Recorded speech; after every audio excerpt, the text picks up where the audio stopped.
Hermanos, lo que voy a revelaros en este momento va a transformar para siempre vuestra comprensión sobre la muerte y el alma. Durante décadas, la Iglesia ha estado enseñando medias verdades y tradiciones humanas que han oscurecido una de las doctrinas más fundamentales de la Escritura. Si os quedáis conmigo hasta el final, descubriréis un secreto bíblico que la mayoría de pastores no se atreven a enseñar desde el púlpito, porque desafía siglos de dogma religioso. Pero antes de continuar, necesito que me comentéis abajo.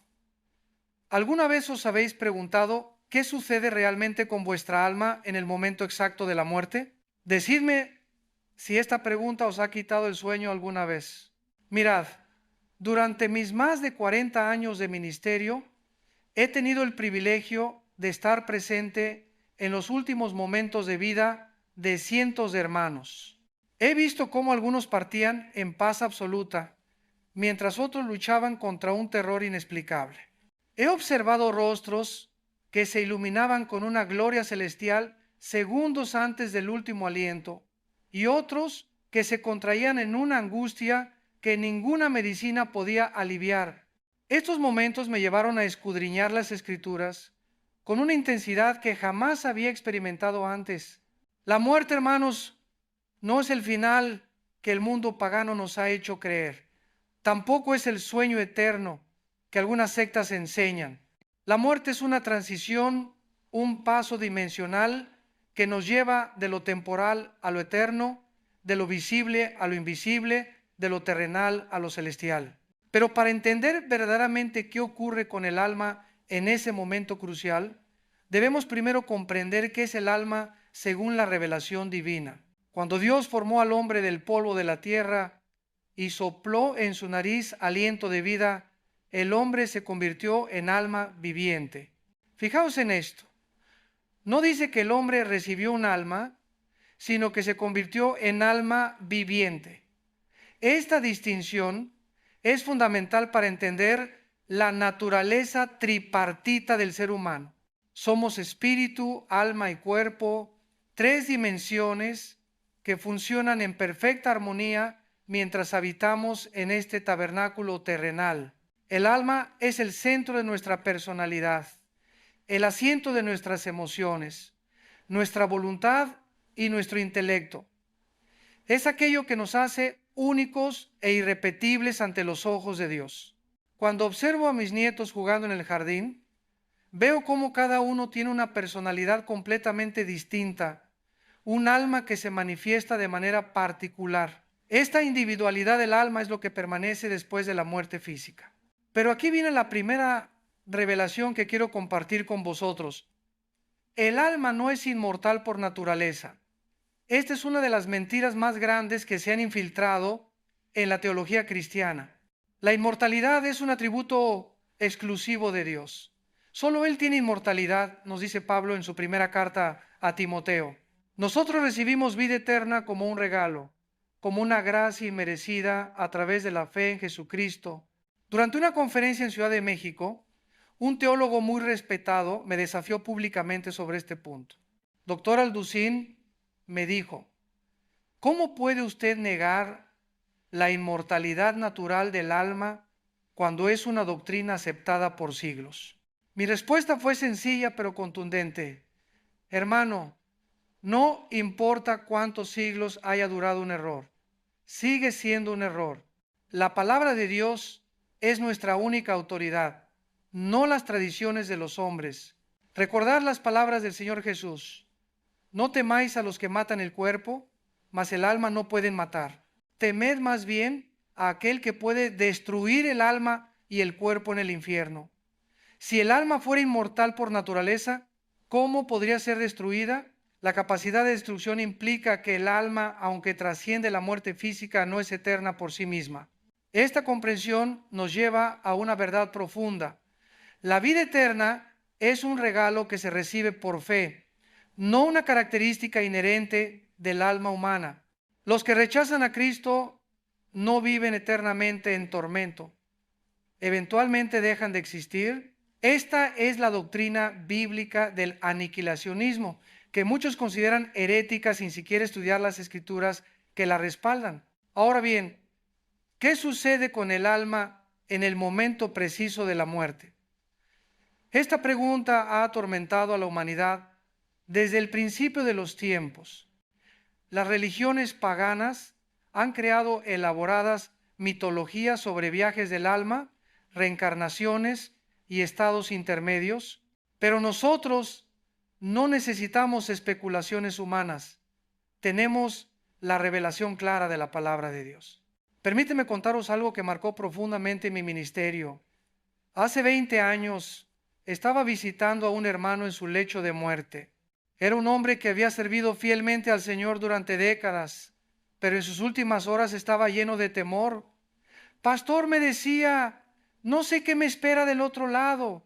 He escuchado tantas cosas diferentes que ya no sé qué creer.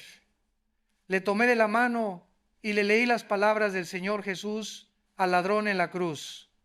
De cierto te digo que hoy estarás conmigo en el paraíso.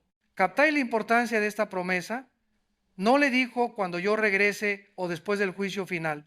Le dijo hoy. Esto nos revela que existe una continuidad inmediata de la conciencia después de la muerte para aquellos que mueren en Cristo.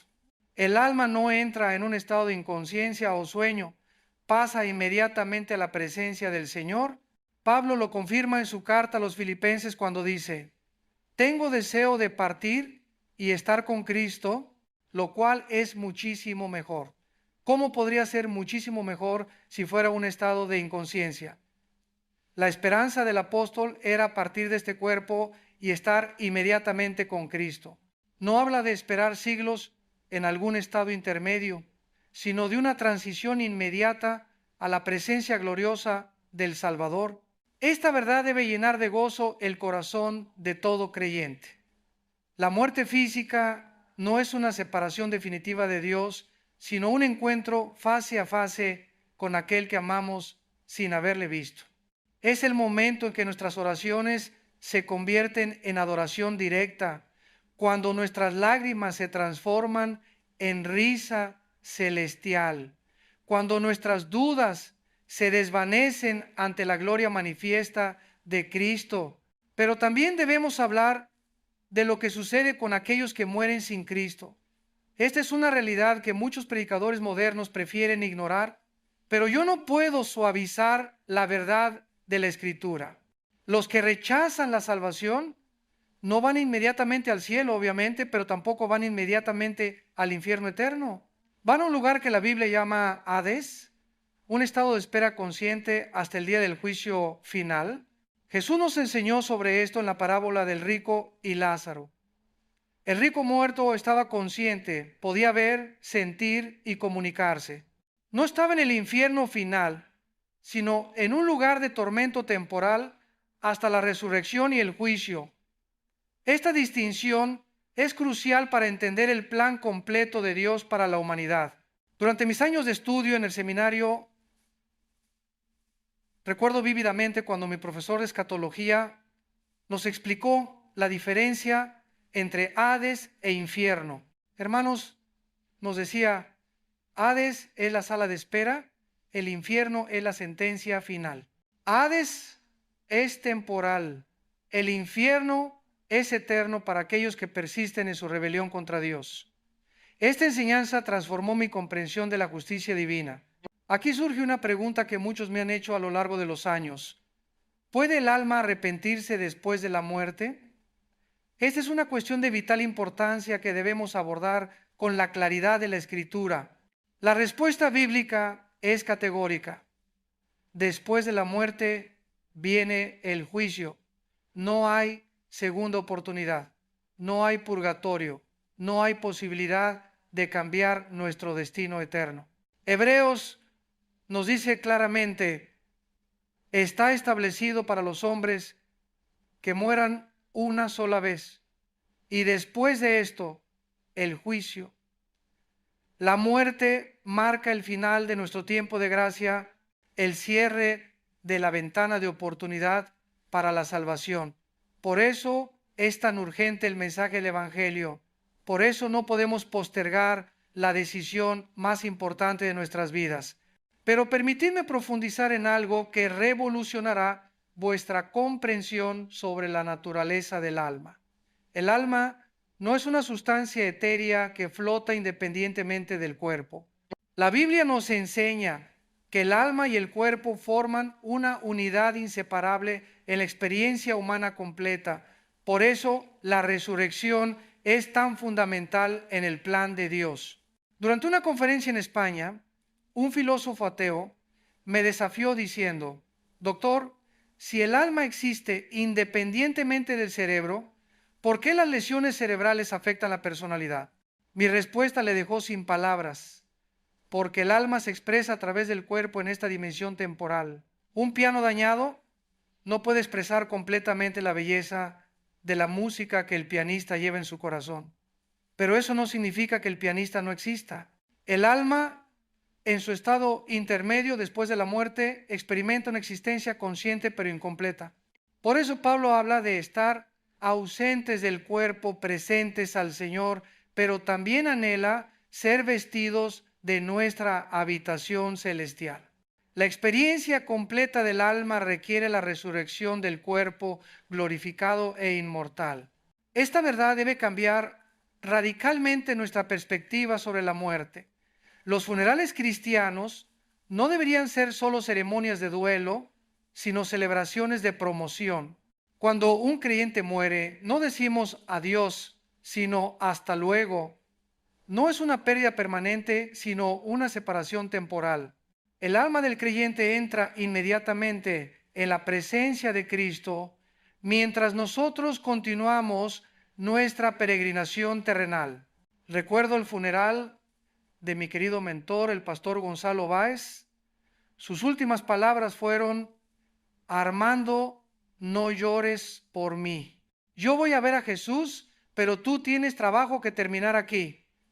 En ese momento comprendí que la muerte para el creyente no es una tragedia, sino una graduación. No es el fin de la historia, sino el comienzo del capítulo eterno. Ahora debo abordar una de las preguntas más frecuentes que recibo. ¿Conserva el alma su identidad personal después de la muerte? La respuesta es rotundamente sí. Moisés y Elías aparecieron en el monte de la transfiguración como individuos reconocibles, conservando su identidad personal. Los discípulos los identificaron claramente, lo que implica que la muerte no borra nuestra personalidad única. Esto significa que cuando lleguemos al cielo, seguiremos siendo nosotros mismos, pero perfeccionados. Nuestras características distintivas, nuestros recuerdos preciosos, nuestros vínculos de amor con otros creyentes, todo permanecerá, pero purificado de pecado y elevado a la gloria divina. Volveremos a encontrarnos con nuestros seres queridos que partieron antes que nosotros. Durante el velorio de mi madre, una anciana se acercó a mí llorando: pastor, ¿volveré a ver a mi esposo que murió hace 10 años? Le contesté con la certeza de la palabra: hermana, no solo lo volverás a ver, sino que lo reconocerás perfectamente, y vuestra reunión será sin la mancha del pecado que a veces empañaba vuestro amor terrenal. Pero también debemos hablar de las implicaciones prácticas de estas verdades para nuestra vida diaria. Si verdaderamente creemos que el alma trasciende la muerte física, esto debe transformar nuestras prioridades, nuestras decisiones y nuestros valores. ¿Por qué acumulamos tesoros en la tierra cuando sabemos que son temporales? ¿Por qué nos aferramos a rencores que no podemos llevar con nosotros al otro lado? La realidad del alma eterna debe motivarnos a invertir en lo que perdura: las relaciones, el carácter, la obra de Dios. Cada alma que ganamos para Cristo es un tesoro que brillará por la eternidad. Cada acto de amor que realizamos en el nombre de Jesús tiene repercusiones eternas. Cada momento que pasamos en oración y estudio de la palabra está construyendo nuestro carácter para la eternidad. He notado que las personas que verdaderamente entienden estas verdades viven de manera diferente. No son ansiosas por el futuro, porque saben que su destino está seguro en Cristo. No son materialistas, porque entienden la temporalidad de las posesiones terrenales. No guardan rencores, porque saben que la vida es demasiado corta y la eternidad demasiado larga para desperdiciar tiempo en amargura. Permitidme compartir una experiencia que marcó profundamente mi comprensión sobre el alma. Hace 15 años tuve un accidente automovilístico que casi me cuesta la vida. Durante los minutos en que estuve inconsciente, experimenté algo que cambió para siempre mi perspectiva sobre la muerte. Vi una luz que no provenía de ninguna fuente física, sentí una paz que sobrepasaba todo entendimiento y tuve la certeza absoluta de que mi alma existía independientemente de mi cuerpo físico. Cuando desperté en el hospital, el médico me dijo que había estado clínicamente muerto durante 4 minutos, pero yo sabía que mi alma había estado viva, consciente y en presencia de algo infinitamente más grande que este mundo temporal. Esta experiencia no es la base de mi fe, pero confirmó lo que la palabra de Dios ya me había enseñado sobre la naturaleza eterna del alma. Algunos me han preguntado si estas experiencias cercanas a la muerte son confiables como revelación espiritual. Mi respuesta es siempre la misma. La Biblia es nuestra única autoridad infalible. Las experiencias pueden confirmar la verdad bíblica, pero nunca deben contradecirla o añadirle nada. Todo debe ser probado por la Escritura, porque el corazón humano es engañoso sobre todas las cosas. Ahora quiero abordar una cuestión que genera mucha confusión. ¿Qué sucede con las almas de los bebés que mueren sin haber tenido oportunidad de ejercer fe consciente en Cristo? Esta pregunta ha atormentado a padres creyentes durante siglos y debemos abordarla con la compasión de Cristo y la verdad de la Escritura. La Biblia nos enseña que David, después de la muerte de su hijo recién nacido, dijo: yo voy a él, mas él no volverá a mí. Esto implica que esperaba reunirse con su hijo en el otro lado. Además, Jesús dijo que el reino de los cielos es de los que son como niños. Estos pasajes sugieren que Dios, en su gracia soberana, tiene provisión para aquellos que mueren sin capacidad de ejercer fe consciente. Durante mi ministerio, he consolado a cientos de padres que han perdido hijos pequeños. Les aseguro que nuestro Dios, que es amor perfecto y justicia absoluta, no condena a quienes no han tenido oportunidad real de responder al Evangelio. La gracia de Dios es suficiente para cubrir estos casos, aunque no entendamos completamente los mecanismos divinos involucrados. Esta verdad debe llenar de esperanza a los padres que han sufrido la pérdida de un hijo. Sus pequeños no están perdidos para siempre, están en los brazos del Salvador, esperando la reunión gloriosa que vendrá en la resurrección. La muerte de un niño es dolorosa para los que quedamos, pero para el niño es una promoción directa a la presencia de Jesús. Pero no podemos quedarnos solo en las bendiciones de la vida después de la muerte. También debemos considerar las consecuencias eternas de nuestras decisiones presentes. El alma que rechaza a Cristo no simplemente se pierde en algún sentido abstracto, experimenta separación consciente de Dios, que es la fuente de toda vida, gozo y paz. La Biblia describe esta separación como segunda muerte, algo cualitativamente diferente de la muerte física. Es la muerte del alma, la extinción final de la existencia para aquellos que persisten en su rebelión contra Dios. No es tormento eterno consciente, como enseñan algunas tradiciones, sino aniquilación final después del juicio. Esta doctrina del aniquilacionismo no disminuye la seriedad del juicio divino, la intensifica. La pérdida total de la existencia, el fin definitivo de toda oportunidad y experiencia, es una consecuencia tan terrible que debería motivarnos a la evangelización urgente. Cada persona que muere sin Cristo pierde no solo esta vida, sino la posibilidad misma de existir por la eternidad. He predicado esta verdad en más de 50 países y siempre genero controversia. Doctor Alducín, me dicen, ¿cómo puede usted negar el infierno eterno? Mi respuesta es siempre la misma. No niego el juicio eterno. Afirmo que la muerte eterna es precisamente eso. Muerte, no vida eterna en tormento. La diferencia es crucial para entender el carácter de Dios. Un Dios de amor infinito no puede torturar conscientemente a sus criaturas por la eternidad. Pero un Dios de justicia perfecta no puede permitir que la rebelión persista para siempre. La solución divina es la aniquilación final, el cese completo de la existencia para aquellos que rechazan la vida eterna ofrecida gratuitamente en Cristo. Esta perspectiva debe transformar nuestra evangelización. No predicamos para salvar a las personas del tormento eterno, sino para ofrecerles vida eterna frente a la alternativa de la inexistencia final. Es una diferencia sutil pero profunda que afecta cómo presentamos el Evangelio y cómo entendemos el carácter de Dios. Recordad las palabras de Jesús. Dios amó tanto al mundo que dio a su Hijo unigénito, para que todo aquel que en él cree no se pierda, mas tenga vida eterna. La alternativa a la vida eterna no es la existencia eterna en tormento, sino perderse completamente. Es la diferencia entre ser y no ser, entre existir y no existir. Durante una conferencia en Argentina, un pastor me preguntó: doctor, si los malvados serán finalmente aniquilados, ¿dónde está la justicia para sus víctimas? Mi respuesta fue clara. La justicia divina no requiere sufrimiento eterno, requiere castigo proporcional seguido de eliminación final del mal. Dios no necesita torturar a sus enemigos para vindicar su justicia. Basta con que dejen de existir. Esta comprensión debe llenar de gozo nuestros corazones. El mal no será eterno, el sufrimiento tendrá fin.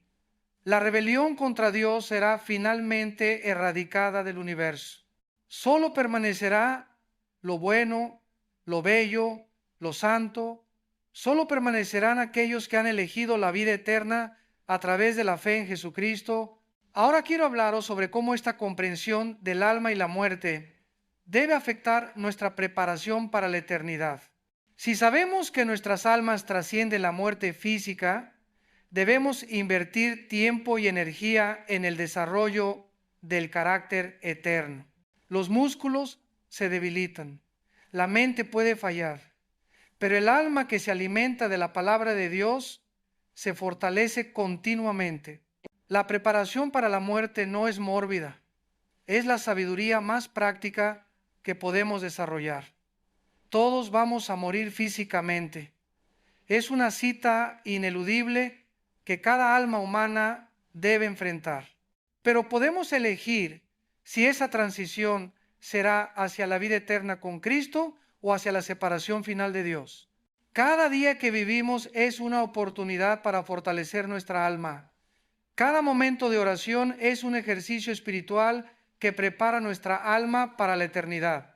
Cada acto de obediencia a la palabra de Dios es un entrenamiento para la vida celestial donde la voluntad de Dios se cumple perfectamente. Durante mis años de ministerio, he observado que las personas que han cultivado su vida espiritual enfrentan la muerte con una paz sobrenatural. Han aprendido a vivir en la dimensión del espíritu mientras habitaban en el cuerpo físico. Para ellos la muerte es simplemente quitar las limitaciones temporales que impedían la comunión plena con Dios. Por el contrario, aquellos que han vivido solo para lo temporal, que han alimentado únicamente su cuerpo y descuidado su alma, enfrentan la muerte con terror. Intuyen que van hacia lo desconocido sin preparación. Como estudiantes que van a un examen sin haber estudiado la materia. Esta realidad debe motivarnos a una vida de preparación constante. No sabemos cuándo será nuestro último día en este cuerpo. No sabemos cuándo nuestras almas serán llamadas a comparecer ante el tribunal de Cristo.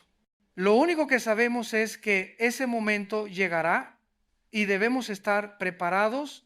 La preparación incluye tener nuestras cuentas claras con Dios y con nuestros semejantes. Incluye vivir cada día como si fuera el último, no con irresponsabilidad, sino con prioridades eternas. Incluye cultivar relaciones que trascienden la muerte física, especialmente nuestra relación con Jesucristo, permitidme compartir una anécdota personal que ilustra este punto. Mi padre murió cuando yo tenía 20 años, en una época en que mi fe era débil y mis prioridades estaban completamente desordenadas. Su muerte me golpeó como un martillo, no solo por la pérdida emocional, sino porque me di cuenta de que yo no estaba preparado para enfrentar esa realidad. Esa experiencia me llevó a buscar a Dios con desesperación.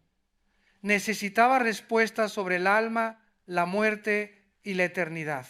No podía vivir en la incertidumbre sobre el destino de mi padre y sobre mi propio futuro eterno. Fue el comienzo de mi jornada hacia el ministerio pastoral y la enseñanza teológica.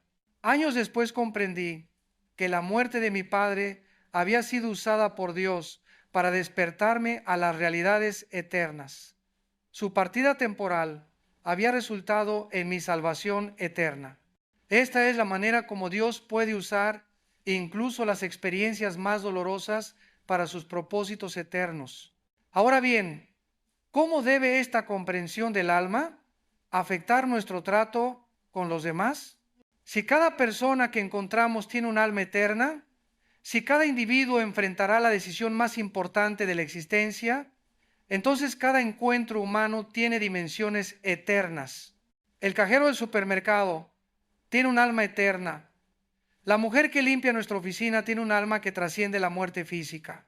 Nuestros vecinos, nuestros compañeros de trabajo, nuestros familiares, todos tienen almas que existirán para siempre o que enfrentarán la aniquilación final según su respuesta al Evangelio. Esta perspectiva debe transformar radicalmente nuestras relaciones interpersonales. No podemos ver a las personas solo como medios para nuestros fines temporales. Cada persona es un alma eterna vestida de carne temporal, alguien por quien Cristo murió, alguien que necesita escuchar el mensaje de salvación.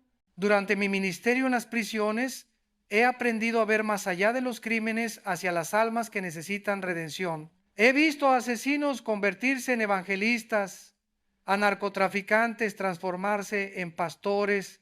¿Por qué? Porque cada alma, sin importar cuán corrupta esté por el pecado, puede ser redimida por la gracia de Dios.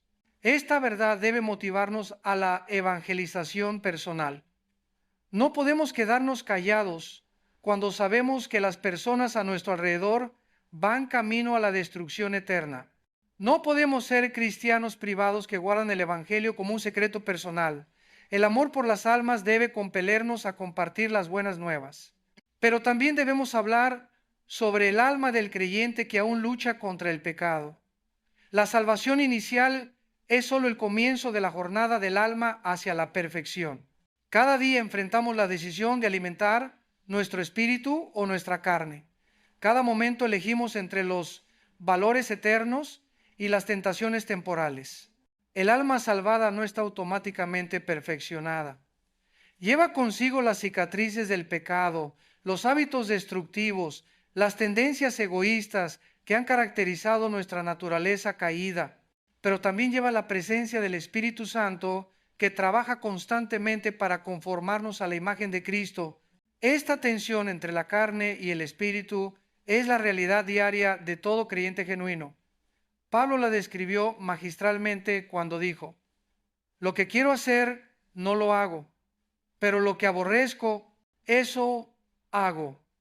Es la guerra interna entre el alma redimida y la naturaleza pecaminosa que aún reside en nuestro cuerpo mortal.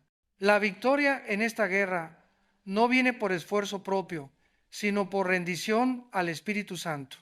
Cada vez que elegimos obedecer la palabra de Dios en lugar de nuestros impulsos carnales, fortalecemos nuestra alma para la eternidad. Cada victoria espiritual aquí es entrenamiento para la vida celestial. Recuerdo a un hermano que luchaba contra el alcoholismo. Durante años batalló sin éxito, cayendo repetidamente en la tentación.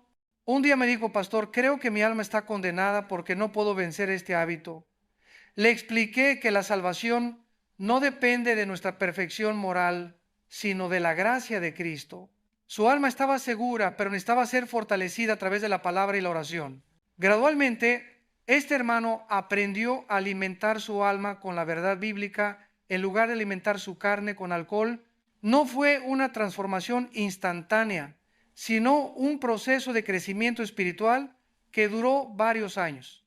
Pero eventualmente experimentó la victoria completa, no por fuerza de voluntad, sino por el poder transformador del Espíritu Santo. Esta historia ilustra algo fundamental. El alma del creyente tiene poder para vencer cualquier adicción, cualquier hábito destructivo, cualquier patrón de pecado, pero debe ser fortalecida constantemente a través de los medios de gracia que Dios ha provisto, la palabra, la oración, la comunión con otros creyentes. Ahora quiero abordar una pregunta que ha surgido con frecuencia en la era moderna. ¿Puede la ciencia explicar completamente el alma humana? Esta es una cuestión importante porque vivimos en una época donde el materialismo científico pretende reducir toda la experiencia humana a procesos químicos y eléctricos del cerebro. Los neurocientíficos han hecho descubrimientos fascinantes sobre el funcionamiento del cerebro, pero ningún experimento ha logrado localizar el alma o explicar la conciencia como un mero producto de la actividad neuronal. Pueden mapear qué áreas del cerebro se activan durante diferentes experiencias, pero no pueden explicar por qué existe la experiencia subjetiva. Durante una conferencia en una universidad secular, un profesor de neurociencia me desafió: Doctor Alducín, si el alma existe, ¿por qué no podemos detectarla con nuestros instrumentos? Mi respuesta fue simple pero profunda. Profesor, ¿puede usted pesar el amor? ¿Puede medir la esperanza con un microscopio? ¿Puede analizar químicamente la fe?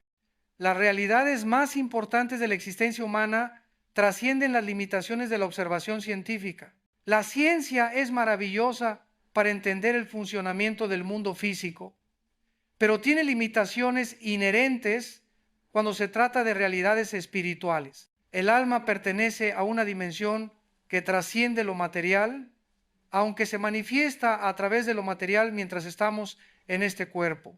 Esto no significa que debamos ser anticientíficos.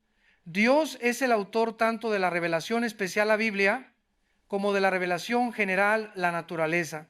La verdadera ciencia nunca contradice la verdadera teología.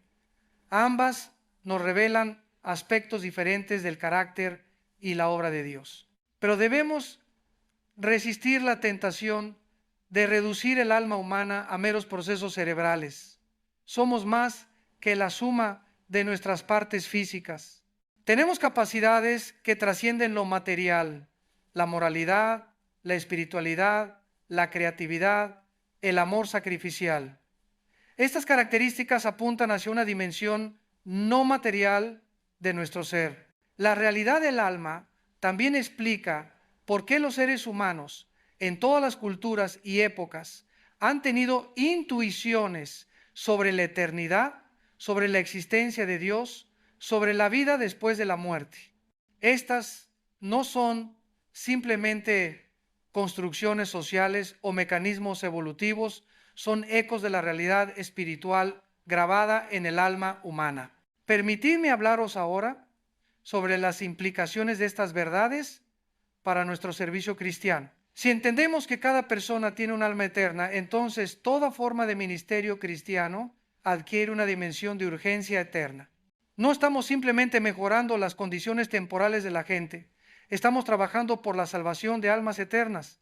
El ministerio de compasión, alimentar a los hambrientos, vestir a los desnudos, visitar a los enfermos, todo esto es importante, pero debe ir acompañado del ministerio de evangelización, porque las necesidades del alma son más urgentes que las necesidades del cuerpo.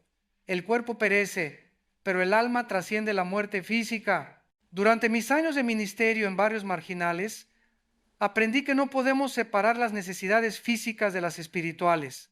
La gente que tiene hambre necesita comida, pero también necesita el pan de vida que es Jesucristo. Los enfermos necesitan medicina, pero también necesitan el médico divino que sana tanto el cuerpo como el alma.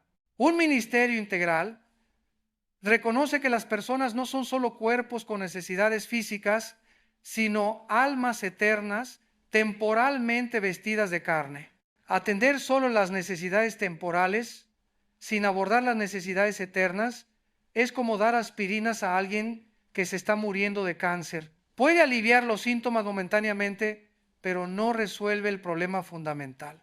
He visto organizaciones cristianas que se han desviado hacia el mero activismo social, olvidando la dimensión eterna de su misión. Por supuesto que debemos alimentar a los hambrientos, pero si no les ofrecemos también el alimento espiritual, estamos fallando en lo más importante.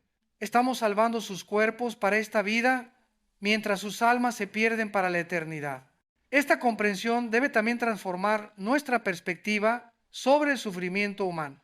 Cuando vemos las tragedias que azotan nuestro mundo, las guerras, las enfermedades, las injusticias, debemos recordar que todo esto es temporal.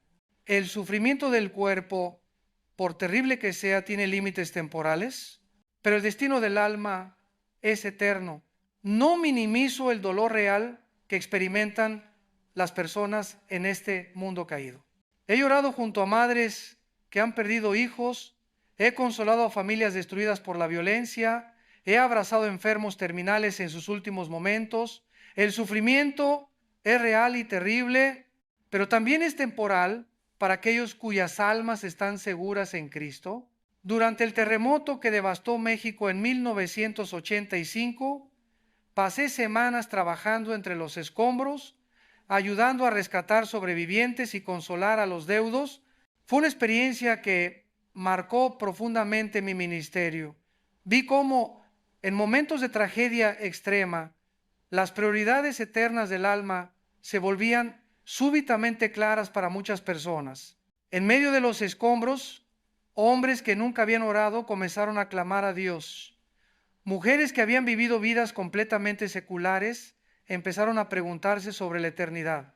La proximidad de la muerte física despertó en sus almas la conciencia de realidades espirituales que habían ignorado durante años. Esta es una de las maneras como Dios usa incluso las tragedias para despertar las almas adormecidas.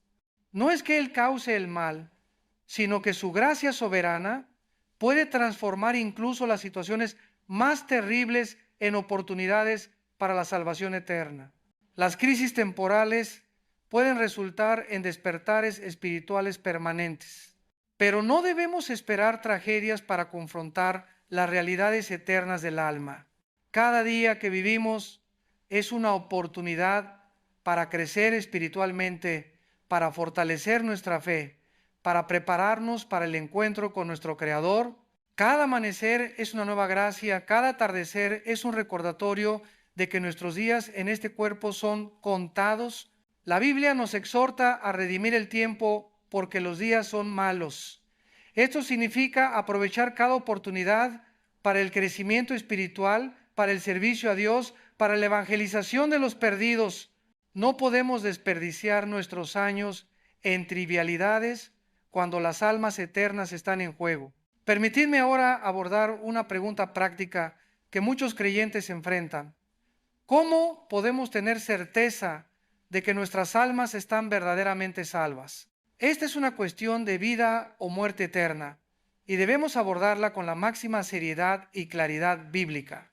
La certeza de la salvación no se basa en sentimientos fluctuantes o experiencias emocionales, sino en la promesa inquebrantable de la palabra de Dios. Juan escribió su primera epístola precisamente para que sepamos que tenemos vida eterna. La certeza es posible y es el derecho de todo verdadero creyente. Las evidencias de la salvación genuina incluyen el amor por los hermanos, la obediencia a los mandamientos de Cristo y la victoria progresiva sobre el pecado. No perfecta, porque la perfección vendrá solo en la glorificación, pero sí una transformación real y visible en el carácter y la conducta. Durante mis años de consejería pastoral, he encontrado muchos creyentes sinceros que dudan de su salvación porque aún luchan contra el pecado.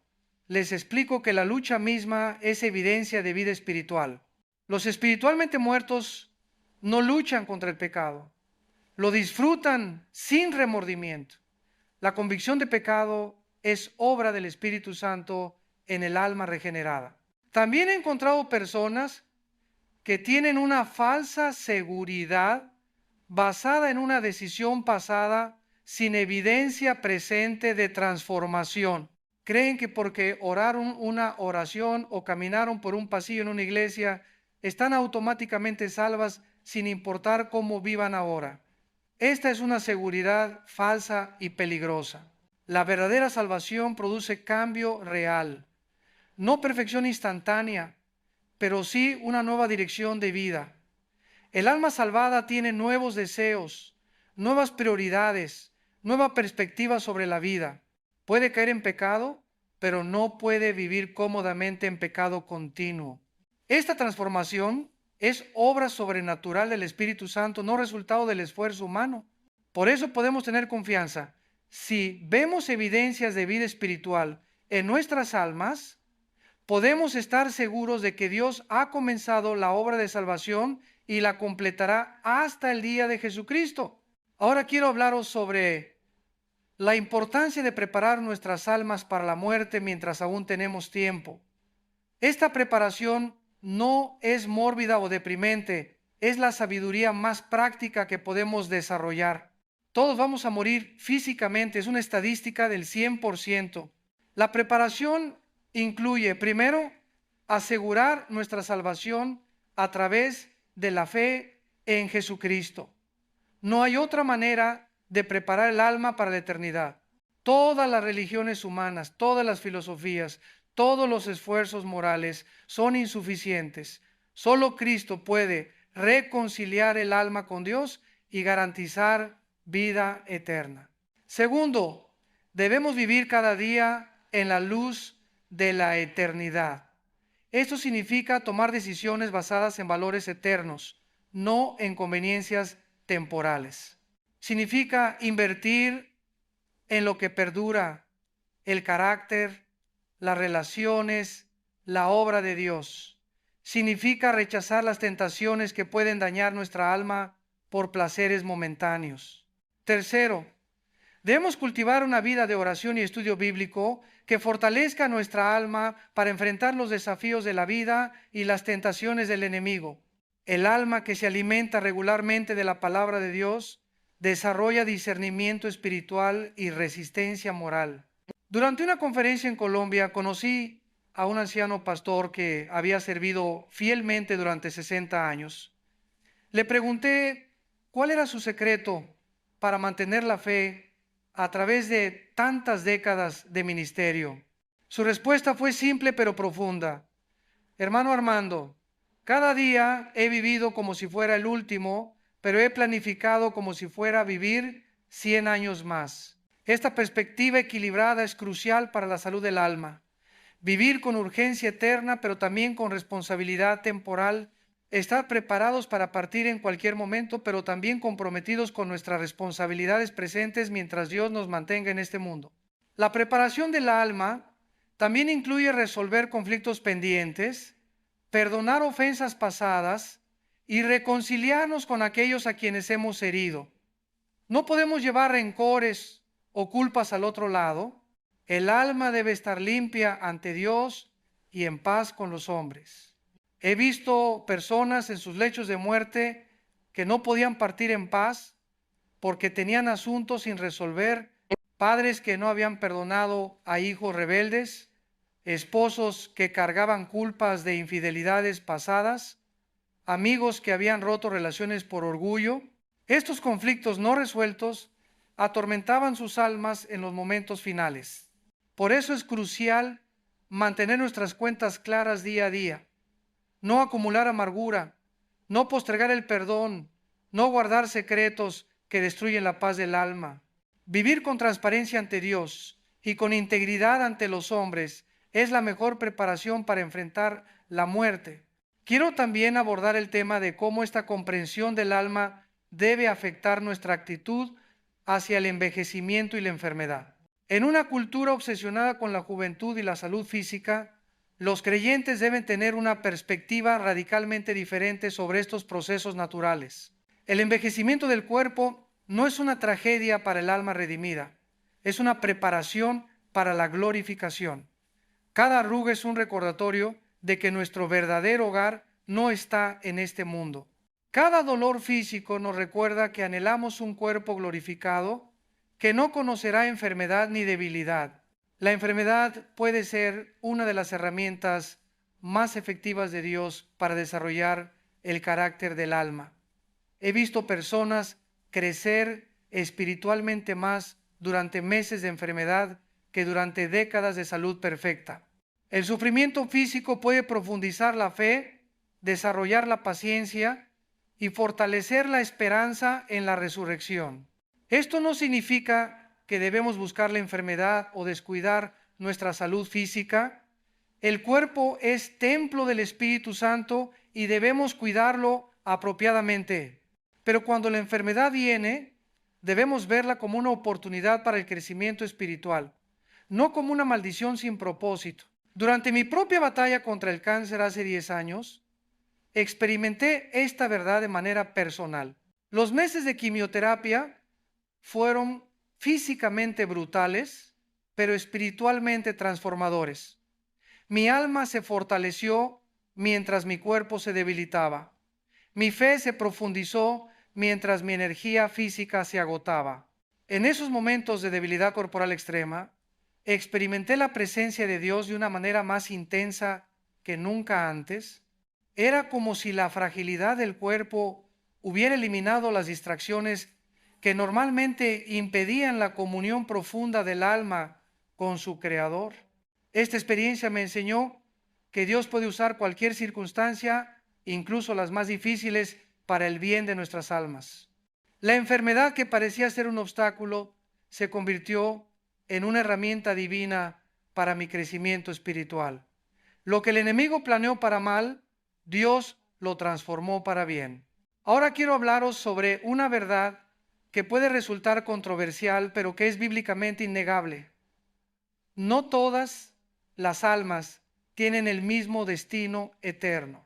Esta realidad debe motivarnos a la evangelización urgente y apasionada, porque las consecuencias son literalmente eternas. Algunas personas se sienten incómodas con la doctrina de la elección divina, prefiriendo creer que todos serán salvos eventualmente o que las diferencias religiosas no importan. Pero la Biblia es clara. Hay un camino ancho que lleva a la destrucción y un camino angosto que lleva a la vida eterna. La mayoría toma el camino ancho. Esta no es una verdad que debamos proclamar con dureza o superioridad, sino con lágrimas y compasión. El mismo corazón que se regocija por los salvos debe quebrarse por los perdidos. El mismo Dios que desea que todos sean salvos también respeta la libertad humana de rechazar su gracia. La realidad del juicio eterno no contradice el amor de Dios, lo confirma. Un Dios que no juzgara el mal sería un Dios moralmente indiferente, no amoroso. La justicia divina requiere que el pecado sea castigado. La gracia divina provee un sustituto en la persona de Jesucristo para aquellos que aceptan su sacrificio. Durante una conferencia en Perú, una mujer me preguntó con lágrimas: Pastor, ¿cómo puede un Dios amoroso enviar a alguien al infierno? Mi respuesta fue cuidadosa pero firme. Hermana, Dios no envía a nadie al infierno. Las personas eligen ir allí rechazando la salvación que Él ofrece gratuitamente. Dios hace todo lo posible para salvar. Incluso murió en la cruz para hacer posible nuestra redención. El infierno no es venganza divina, es justicia divina. No es sadismo celestial, es el respeto de Dios por la libertad humana llevado a su conclusión lógica. Aquellos que persisten en rechazar a Dios finalmente reciben lo que han elegido: separación eterna de Él. Pero recordad que según la Escritura, esta separación culmina en aniquilación, no en tormento eterno. Los malvados serán destruidos completamente cesando de existir, solo los justos tendrán vida eterna. Esta es la doctrina bíblica de la inmortalidad condicional que muchos han abandonado por tradiciones humanas.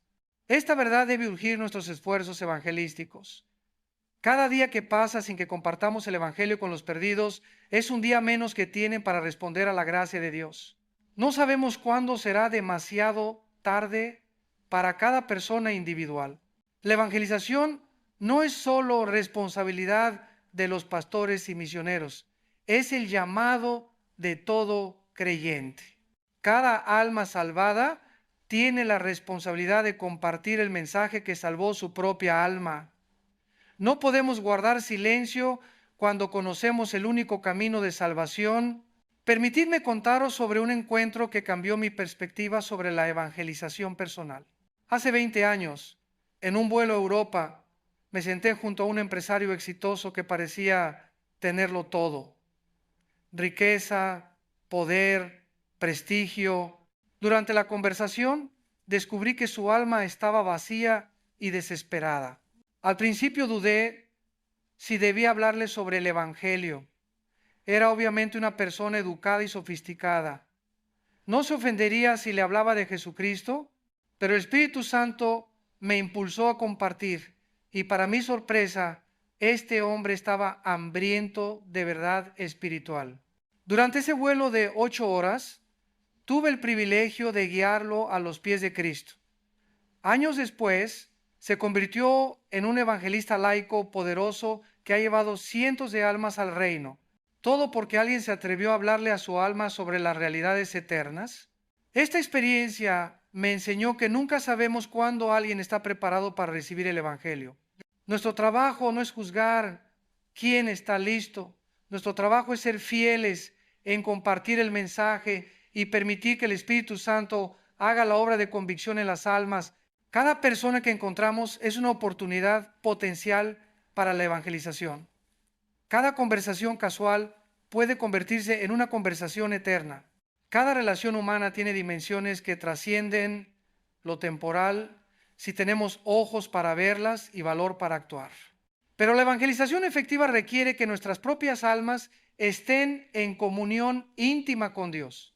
No podemos dar lo que no tenemos. No podemos guiar a otros hacia una relación con Cristo que nosotros mismos no estamos cultivando activamente. Por eso la vida devocional personal es tan crucial para todo creyente. No es solo para nuestro crecimiento espiritual individual, es preparación para el ministerio hacia otros. El alma que se alimenta regularmente de la palabra y la oración desarrolla sensibilidad espiritual para discernir las oportunidades de testimonio. Durante mis años de ministerio, he observado que los creyentes más efectivos en la evangelización son aquellos que tienen vidas devocionales más profundas. No porque sean más talentosos o preparados académicamente, sino porque sus almas están sintonizadas con la frecuencia del Espíritu Santo. La oración intercesora es particularmente importante para la evangelización. Antes de hablar a las personas sobre Dios, debemos hablar a Dios sobre las personas. La intercesión ablanda los corazones, prepara el terreno del alma y nos da sabiduría para saber cómo abordar cada situación específica. Ahora quiero abordar un aspecto de la vida del alma que es frecuentemente descuidado: la importancia de la comunión con otros creyentes para el crecimiento espiritual. El alma cristiana no fue diseñada para vivir en aislamiento.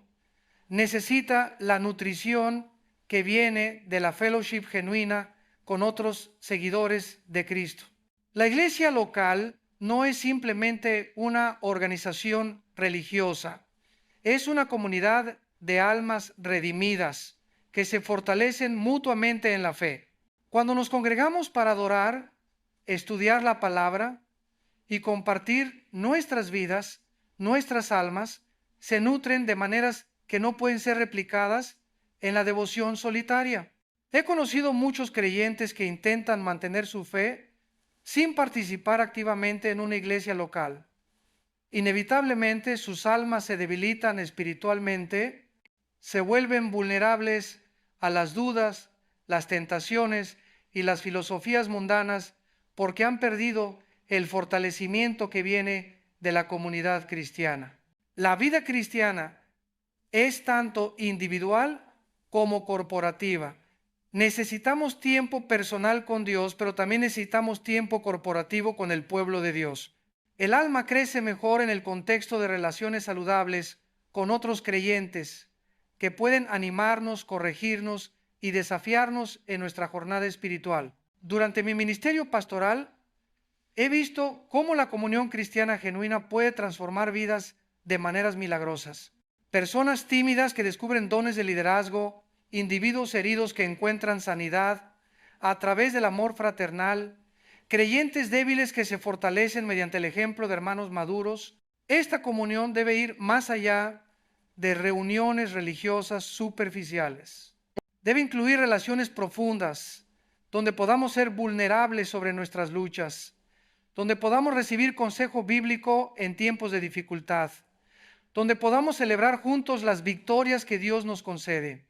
El alma que se aísla de la comunidad cristiana se vuelve susceptible al orgullo espiritual, al error doctrinal y al enfriamiento gradual de la pasión por Dios.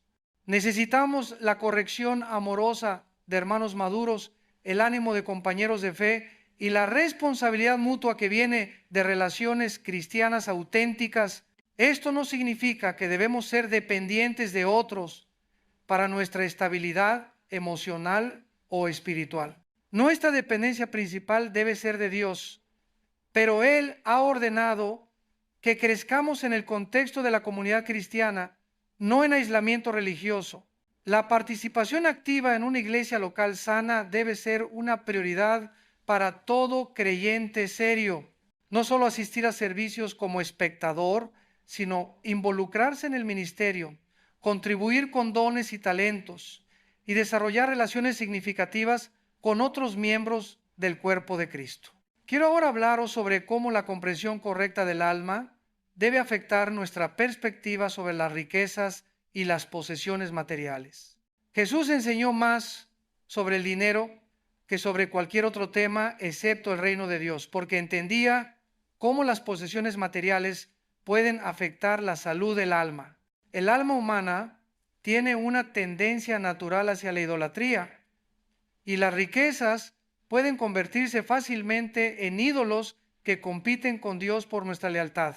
No es que el dinero sea inherentemente malo, sino que puede convertirse en una trampa que enreda el alma en preocupaciones y deseos que la alejan de Dios. Pablo advirtió que el amor al dinero es la raíz de todos los males y que aquellos que quieren enriquecerse caen en tentación y lazo. He visto esta verdad confirmada una y otra vez durante mi ministerio. Personas que comenzaron bien espiritualmente, pero que se corrompieron cuando las riquezas se convirtieron en su prioridad principal. El problema no es tener dinero.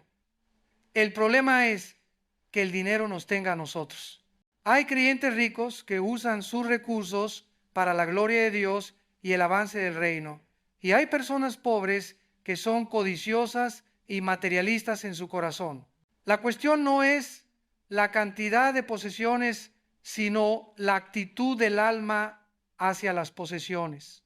Durante una conferencia en Miami, conocí a un millonario que había perdido su fortuna en una crisis económica.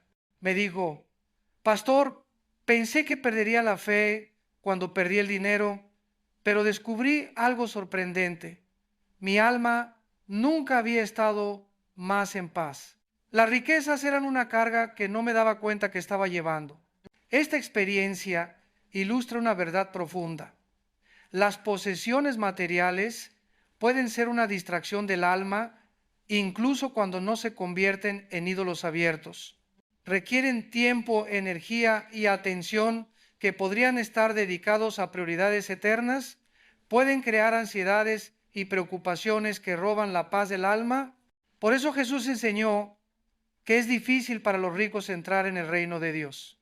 No imposible, pero difícil, porque las riquezas tienden a crear una falsa sensación de seguridad que puede sustituir la dependencia de Dios.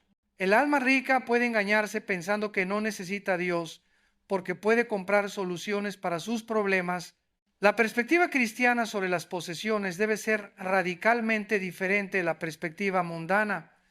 Debemos vernos como administradores, no como propietarios.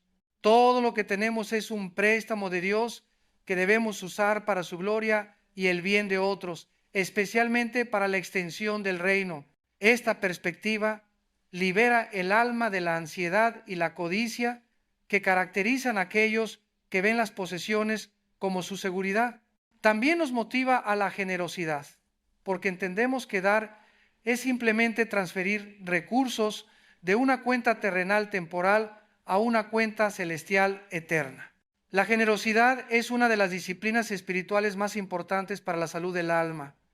Cuando damos sacrificialmente, rompemos el poder del materialismo sobre nuestros corazones.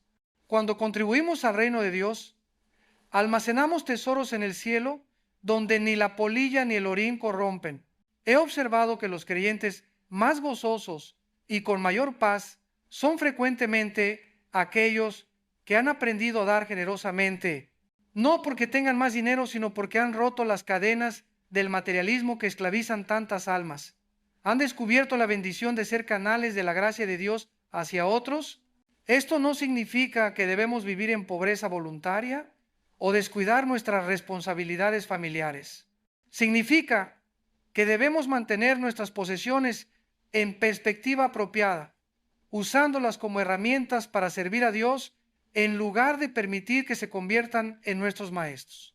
Ahora quiero abordar una pregunta que surge frecuentemente. ¿Cómo puede el alma encontrar propósito y significado en un mundo que parece cada vez más caótico y sin dirección? Esta es una pregunta existencial que atormenta a millones de personas, incluyendo a muchos creyentes que luchan con sentimientos de insignificancia.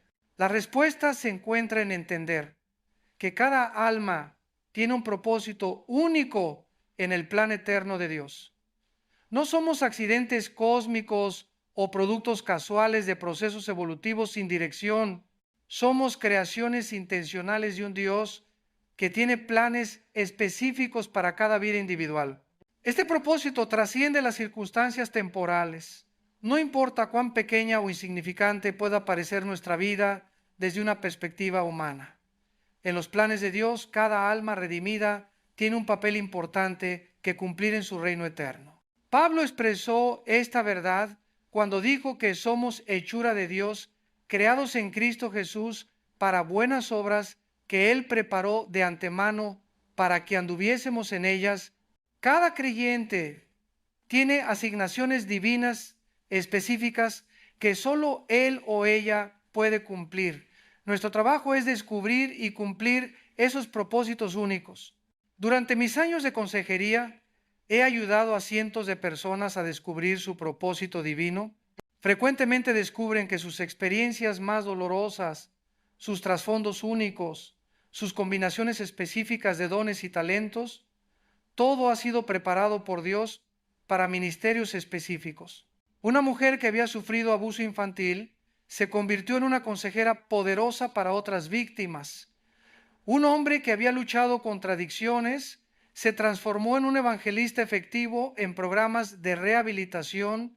Sus heridas se convirtieron en herramientas para el ministerio cuando entregaron sus vidas completamente a Dios. Esta verdad debe revolucionar cómo vemos nuestras vidas. Nada es desperdiciado en los planes de Dios. Cada experiencia, cada relación, cada circunstancia puede ser usada por Él para cumplir su propósito eterno. Incluso nuestros fracasos y errores pueden convertirse en testimonios de su gracia transformadora. El alma que comprende su propósito divino encuentra significado incluso en las circunstancias más difíciles. Los problemas se convierten en oportunidades para crecer. Las dificultades se transforman en plataformas para demostrar la fidelidad de Dios.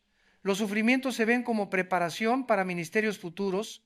Esta perspectiva no minimiza el dolor real de las circunstancias difíciles, pero les da un contexto eterno que puede sostener el alma durante las tormentas de la vida. Sabemos que nada es sin propósito cuando Dios está en control. y que Él puede usar todas las cosas para bien de aquellos que le aman. El descubrimiento del propósito divino requiere tiempo en oración y estudio bíblico, consejo de hermanos maduros y experimentación práctica en diferentes áreas de servicio. No viene como una revelación instantánea, sino como un proceso gradual de crecimiento y descubrimiento. Pero una vez que el alma encuentra su propósito divino, experimenta una satisfacción que trasciende las circunstancias temporales. Hay gozo en saber que nuestra vida tiene significado eterno, que estamos contribuyendo al plan maestro de Dios para la historia humana. Hermanos, quiero cerrar estas enseñanzas con una exhortación práctica que puede transformar vuestras vidas si la aplicáis fielmente. Hemos explorado la naturaleza del alma, el misterio de la muerte y las realidades de la eternidad. Pero todo este conocimiento teológico debe traducirse en decisiones prácticas que afecten cómo vivís cada día.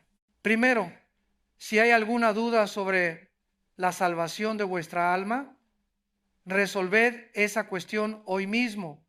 No posterguis la decisión más importante de vuestra existencia. La muerte puede llegar sin aviso y después será demasiado tarde. Arrepentíos de vuestros pecados y confiad en Jesucristo como vuestro Salvador personal. Segundo, si ya sois creyentes, comprometeos a vivir cada día en la luz de la eternidad. Que vuestras decisiones diarias reflejen vuestra comprensión de que sois almas eternas temporalmente vestidas de carne. Invertid en lo que perdura, vuestro carácter, vuestras relaciones, vuestra relación con Dios. Tercero, desarrollad una disciplina diaria de oración y estudio bíblico que fortalezca vuestra alma para los desafíos de la vida. No permitáis que las presiones temporales os distraigan de las prioridades eternas.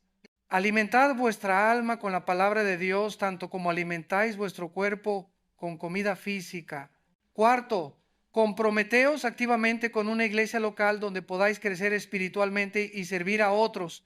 Vuestras almas necesitan la nutrición que viene de la comunión cristiana genuina. No intentéis vivir la vida cristiana en aislamiento. Quinto, vivid con generosidad, usando vuestros recursos para la gloria de Dios y el bien de otros. Romped las cadenas del materialismo que pueden esclavizar vuestra alma. Recordad que sois administradores, no propietarios de lo que tenéis. Sexto, compartid el Evangelio con aquellos que Dios pone en vuestro camino. Cada persona que conocéis tiene un alma eterna que necesita escuchar sobre Jesucristo. No guardéis silencio cuando conocéis el único camino de salvación. Finalmente, vivid cada día como si pudiera ser el último, pero planificad como si fuerais a vivir muchos años más. Mantened vuestras cuentas claras con Dios y con los hombres. Perdonad las ofensas, resolved los conflictos y vivid en paz con todos en cuanto dependa de vosotros. El alma es la parte más preciosa de vuestro ser. Es lo que os hace únicos ante Dios, lo que trasciende la muerte física, lo que existirá para siempre en la presencia de Cristo si habéis confiado en Él para salvación. Cuidadla bien, porque las decisiones que tomáis en esta vida temporal tienen consecuencias en la eternidad. Mi desafío para vosotros esta semana es simple pero transformador. Elegid una persona específica en vuestra vida que necesita escuchar el Evangelio y comprometeos a orar por esa persona diariamente. Pedid a Dios que abra su corazón y que os dé sabiduría y oportunidad para compartir el mensaje de salvación. También os desafío a leer el Evangelio de Juan durante los próximos 2 semanas, meditando especialmente en lo que enseña sobre la vida eterna. Permitid que la palabra de Dios profundice vuestra comprensión de las realidades eternas que hemos explorado juntos. Finalmente, os animo a compartir estos conceptos con vuestra familia y amigos. Las verdades sobre el alma y la muerte no deben quedar encerradas en nuestros corazones, sino ser proclamadas a todos aquellos que necesitan esperanza en medio de un mundo que camina hacia la destrucción. Recordad siempre que Cristo viene pronto. Los eventos mundiales que observamos diariamente nos confirman que estamos en los últimos tiempos. Las señales proféticas se cumplen ante nuestros ojos y el tiempo de gracia se acorta cada día que pasa. Por eso la urgencia de estas verdades no puede ser subestimada.